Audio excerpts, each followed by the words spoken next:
घने जंगल के चंदवा से सूरज की रोशनी छनकर आती है, जो जीवंत वनस्पतियों को अलौकिक प्रकाश में रंग देती है। ऊंचे पेड़ आकाश तक फैले हुए हैं, उनकी पत्तियां हल्की हवा में रहस्य फुसफुसाती हैं। घने जंगल में पक्षियों के गीतों की एक सिम्फनी गूंजती है, जीवन और जीवन शक्ति का एक कोरस। हवा विदेशी फूलों की मीठी खुशबू से भरी हुई है, जो तलाश करने का एक सुगंधित निमंत्रण है।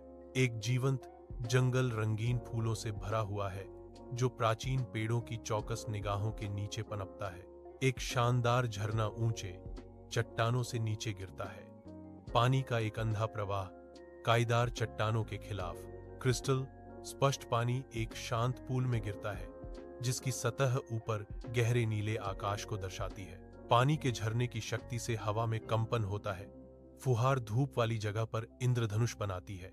काई और फर्न चट्टानों से चिपके रहते हैं, लगातार धुंध में पनपते हैं। उनका जीवंत हरा रंग एक तीखा विरोधाभास है। तारे गहरे नीले आकाश में चमकते हैं, उनकी रोशनी घने जंगल के चंदवा से छनकर आती है। रात में जीवों की एक सिम्फनी हवा में भर जाती है, उनकी पुकार रात में गूंजती है। जुगनुओं ने बिखरे हुए गहनों की तरह नृत्य किया, शांत जंगल में जादुई चमक जोड़ते हुए। चांद लंबी छाया डालता है, जंगल के फर्श को प्रकाश और अंधेरे के मोज़ेक में रंगता है।